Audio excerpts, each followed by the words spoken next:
Then the veil shall be lifted. He said, so by Allah, he did not grant them anything more beloved to them than looking at him.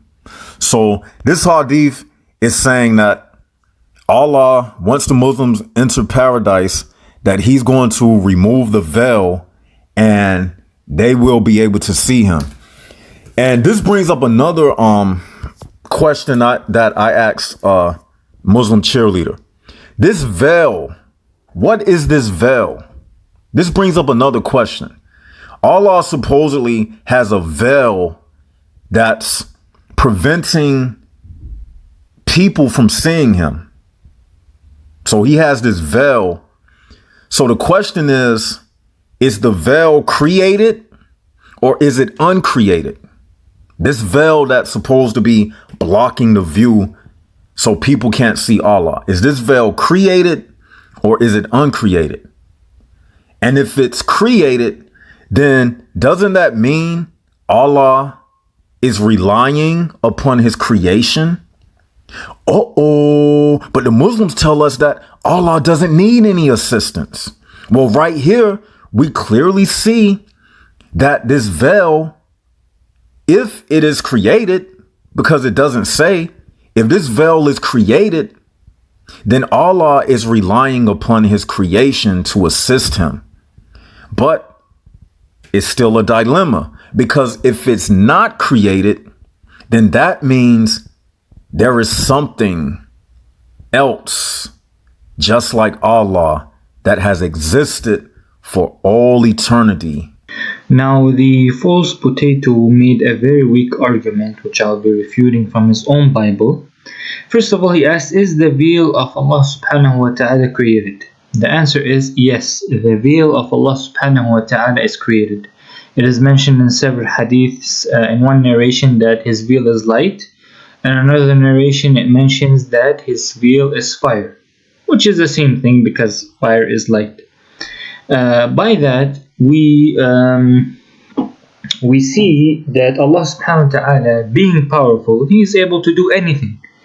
He is able to create a veil that, protects him. But we don't say that the veil is a physical being, something that actually moves, something that is alongside with Allah. No, there's no way. Allah subhanahu wa ta'ala, and it doesn't have the powers that Allah subhanahu wa ta'ala has. Allah subhanahu wa ta'ala has the power to create it, and has the power to make it block him, and has the power to destroy it as well. Because he's very powerful, he is able to create it to cover him. Now, if the false potato is gonna claim otherwise, then we will show him from his own Bible in Exodus, as you can see here, in Exodus chapter 33, verse 18 to 23. I chose the New International Version for easier English because sometimes the King James Version is the same thing, but it's easier English for most people that do not know like Shakespeare English. So it says, then Moses said, now show me your glory. Now Moses is speaking to Yahweh, God. He's saying, show me your glory, show me your real form. Right? He's saying God to show him his real form. And the Lord said, I will cause all my goodness to pass in front of you, and I will proclaim my name, the Lord, in your presence. I will have mercy on whom I will have mercy, and I will have compassion on whom I will have compassion. But he said, you cannot see my face, for no one may see my face and live. So the God of Moses is saying, no one can see my real form, my real face in my real form, right? So this is what Yahweh is saying to Moses. Then the Lord said, there is a place, he told Moses, there is a place near where you may stand on a rock. When my glory passes, meaning when my real form passes by, I will put you in a cleft in the rock and cover you with my hand until I have passed by. Then I will remove my hand and you will see my back, but my face must not be seen. Now this holds a question though.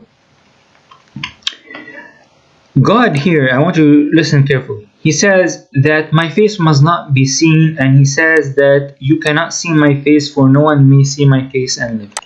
So Moses was only able to see God's back, right?